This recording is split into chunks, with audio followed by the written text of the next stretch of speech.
चंद्रयान-3 फंस चुका है। जैसे कि आप सब लोग जानते हैं कि चांद के ऊपर बड़े बड़े गड्ढे हैं और बहुत गहरे हैं, जिनकी गहराई अभी तक मालूम नहीं है साइंटिस्ट को कि कितना गहरा हो सकता है चांद का वो क्रेटर। जी हाँ दोस्तों, उन गड्ढों को क्रेटर्स कहते हैं। और न जाने इंटरनेशनल मीडिया में ये खबर क्यों फैल रही है कि चंद्रयान-3 फेल होगा और चंद्रयान-3 फंस चुका है। दोस्तों, पिछला रिकॉर्ड देखा जाए चंद्रयान-2 का, बहुत दुख के साथ कहना पड़ रहा है कि वो ठीक नहीं था, क्योंकि वो अपनी लैंडिंग ठीक तरीके से नहीं कर पाया था। जबकि वो सारे स्टेप सक्सेसफुली करता जा रहा था, मगर वो आखिरी स्टेप यानी कि मून के ऊपर लैंडिंग करते समय उसने हार मान ली। यानी कि उसने सॉफ्ट लैंडिंग नहीं की, उसने हार्ड लैंडिंग की और वो क्रैश हो गया, जिसकी वजह से हमारा संपर्क टूट गया था, इसरो का संपर्क टूट गया था। लेकिन वो संपर्क क्यों टूटा था? क्योंकि जो चंद्रयान-2 का लैंडर था, जो चांद के ऊपर लैंड कर रहा था, और इसरो में बैठे हुए साइंटिस्ट के बीच में जो कम्युनिकेशन था वो टूट गया था। क्यों? क्योंकि उनके बीच में कोई सक्सेसफुल कम्युनिकेशनल सैटेलाइट नहीं थी, ऐसा कहना है विदेशी मीडिया का। दोस्तों, आप स्क्रीन पे जो तस्वीरें देख रहे हैं, ऐसे ही बड़े बड़े गहरे गड्ढे होते हैं चांद पे, जिन्हें क्रेटर्स कहा जाता है। चंद्रयान-3 जो करने जा रहा है, जो कर रहा है, वो कोई आसान बात नहीं है, क्योंकि वो लैंड करने जा रहा है फार साइड या डार्क साइड ऑफ मून के।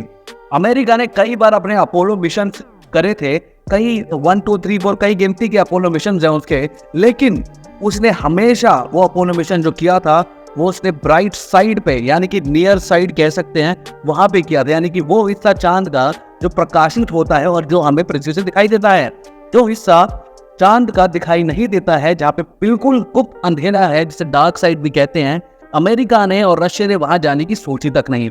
लेकिन दोस्तों, 2019 में चाइना बाजी मार गया। 2019 में चाइना ने पहला देश बना जिसने मून के डार्क साइड पे लैंड किया सक्सेसफुली। और चाइना का ये दावा है कि चंद्रयान-3 अनसक्सेसफुल होगा, यानी कि चंद्रयान-3 कामयाब नहीं हो पाएगा, क्योंकि चाइना ने जिस तरीकों को अपना के वो किया था, भारत उन तकनीकों को और उन रास्तों के ऊपर नहीं चल रहा है, ऐसा चाइना का कहना है। चंद्रयान-3 पहला नहीं है दोस्तों, कई हर जगह आपने YouTube पे, Instagram पे देखा होगा कि चंद्रयान-3 पहला है जो डार्क साइड पे जा रहा है, लेकिन ये सही सच नहीं है दोस्तों। चाइना पहला देश है जो कि डार्क साइड पे लैंड कर चुका है ऑलरेडी। लेकिन भारत के पास वो हुक्म का इक्का है जो किसी और देश के पास नहीं है। वो ये है कि भारत जो है उसने पहली बार चांद के ऊपर पानी की खोज की थी, पानी की तस्वीरें सामने लेकर आया था, और यही हुक्म के इक्के से भारत जो है सुपर पावर बनेगा। और शायद चाइना इसी बात की वजह से भारत से जल रहा है कि अगर भारत ने पानी ढूंढ लिया, पानी की खोज कर ली, जो कि आइसी फॉर्म में क्रेटर्स के अंदर डार्क साइड पे मौजूद है, जिसकी तस्वीरें इसरो ने पूरी दुनिया को दिखाई थी, और बाद में नासा ने भी उसकी पुष्टि की थी कि इसरो और इंडियन साइंटिस्ट सच कह रहे हैं, ठीक कह रहे हैं कि चांद पे पानी की मौजूदगी है। अगर भारत नहीं वो सामने लेकर आ गया, वो तस्वीरें लेकर आ गया, या फिर उन पानी का सैंपल लेके आ गया, तो दोस्तों पूरी दुनिया के अंदर तहलका मच जाएगा कि भारत ने अब तक की पूरी सदी की सबसे बड़ी खोज कर डाली है। इलॉन मस्क की स्पेसएक्स भी नहीं कर पाई, अमेरिका की नासा भी नहीं कर पाई, लेकिन इंडिया की मामूली सी 600 करोड़ की एक चंद्रयान ने कर दिखाया है। जो बाहर के देश के लोग 8-8 हजार 10-10 हजार करोड़ के स्पेस शटल और रॉकेट्स बना के भेज रहे हैं, और भारत के वैज्ञानिक, हमारा बजट भले ही कम हो दोस्तों, लेकिन हमारे साइंटिस्ट का दिमाग जो है ना, वो अरबों डॉलर से भी बहुत महंगा है। उनका दिमाग ही उनकी असली शक्ति है, उनका पैसा नहीं, उनका दिमाग और उनकी बुद्धि ही उनकी ताकत है। दोस्तों, चाइना ने सबसे पहले कम्युनिकेशन सैटेलाइट लॉन्च की थी ताकि उसका डायरेक्ट संपर्क बना रहे, लेकिन भारत ने ऐसा नहीं किया। चाइना अपनी उस कम्युनिकेशन सैटेलाइट की वजह से ही, जिसे रिले सैटेलाइट कहते हैं, उसकी मदद से ही वो कामयाब हो पाया।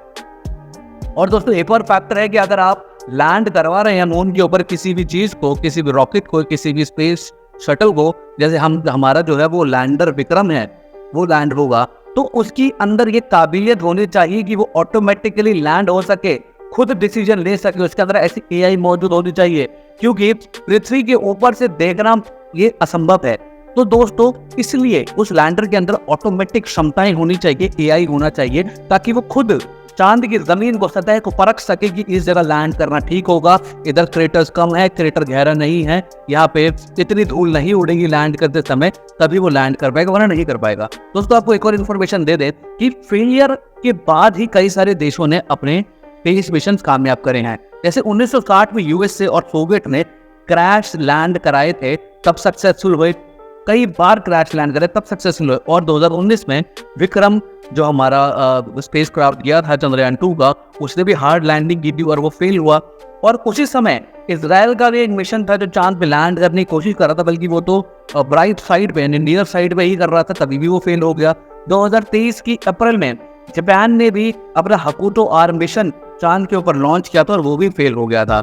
और यूएस और सोवियत की हम मानते हैं कि उसने अपोलो 11 यूएसए का सक्सेसफुल हो गया, या फिर लूना सोवियत का यानी कि रशिया का सक्सेसफुल हो गया। लेकिन दोस्तों चाइना ने सक्सेसफुली लॉन्च कर दिया था और लैंड करा दिया था। क्यों? क्योंकि उसकी जो ब्लैक कम्युनिकेशन सैटेलाइट थी वो उसने पहले स्थापित कर दी थी स्पेस के अंदर, जो उनको हर चीज की कम्युनिकेशन और इंफॉर्मेशन प्रोवाइड कर रही थी। अपोलो मिशन जो था दोस्तों, यूएसए ने नियर साइड में कराया था, डार्क साइड में नहीं कराया था। उन तक की हिम्मत नहीं थी डार्क साइड में कराने की अमेरिका की, जिसे वर्ल्ड का सुपर पावर बोलते हैं। दोस्तों अब एक बात को समझिए कि इतने कम बजट के अंदर 3,84,400 किलोमीटर की जर्नी तय करना और फिर सक्सेसफुली लैंड कराना आम बात नहीं है। हम लोग जो है इतने कम बजट में कर रहे हैं। हम अपनी जो चंद्रयान जो घूम रहा है पृथ्वी के अराउंड, जो चंद्रयान 3 जो है और ही अराउंड रिवॉल्व कर रहा है, क्योंकि अपनी ऑर्बिट बना रहा है और मोमेंटम गेन कर रहा है। जैसे ही वो इतना मोमेंटम गेन कर लेगा कि वो उड़ के लूनर ऑर्बिट में चला जाए, यानी कि चांद की जो बाहरी ऑर्बिट है जो कि वो खुद बनाएगा, जिसके अराउंड घूम के वापस लैंड करेगा, तब तक वो अभी पृथ्वी के चक्कर लगाएगा, 4 से 5 बार वो चक्कर लगाएगा। और जब वो क्षमता हासिल कर लेगा, मोमेंटम हासिल कर लेगा, वो चांद की तरफ बढ़ जाएगा। और उसके बाद फिर वो 3-4 चक्कर चांद के लगाएगा और उसके बाद चांद के ऊपर लैंड करेगा। आपको एक और बात बता दें दोस्तों कि चंद्रयान 2 के अंदर 2.1 किलोमीटर सतह से दूर था हमारा जो लैंडर था, और तब वो अनसक्सेसफुल हो गया। देखिए दोस्तों, कहते हैं ना एक नंबर से फेल हो गया, आधे नंबर से फेल हो गया, वैसे ही बस 2.1 किलोमीटर की दूरी, यानी 2 किलोमीटर क्या होता है, 2 मेट्रो स्टेशन होते हैं, बस इतनी दूरी पर था चांद की सरफेस से, और वो हार्ड लैंडिंग की वजह से अनसक्सेसफुल हो गया। दोस्तों फॉल्ट हो सकते हैं, माना कि चाइना ने सक्सेसफुली कर दिया, लेकिन ये नहीं कि भारत नहीं कर पाएगा, क्योंकि भारत ने इतने कम बजट में करके ही अपना लोहा मनवा दिया है। भारत ने पहले ही पानी की खोज करके अपने लोहा मनवा दिया है। डार्क साइड के पीछे बार बार वो अपने चंद्रयान भेज रहा है, वहां पे रिसर्च कर रहा है। दुनिया की आंखें चौंधिया गई हैं, खोल के बैठे हैं लोग, रात दिन चंद्रयान के बारे में जानने की कोशिश करते रहते हैं कि सक्सेसफुल हुआ नहीं हुआ नहीं हुआ। सब लोग इतने क्यूरियस हैं क्योंकि उन्हें पता है कि अगर इंडिया ने कर दिया, जो कि हमें पूरा भरोसा है भारतीयों को कि वो कर दिखाएगा। दोस्तों अगर आप भी सच्चे भारतीय, इस वीडियो को ज्यादा से ज्यादा शेयर कीजिए ट्विटर के ऊपर, इंस्टाग्राम के ऊपर, फेसबुक के ऊपर, व्हाट्सएप के ऊपर, ताकि ये वीडियो हर एक भारतीय तक पहुंचे, उसको मालूम पड़ जाए कि विदेशी साजिश कितने भी करते रहे, लेकिन हमारी जो चंद्रयान 3 है वो कामयाब होकर रहेगा। फिर मिलेंगे दोस्तों एक नई वीडियो में, तब तक के लिए अलविदा, धन्यवाद, जय हिंद।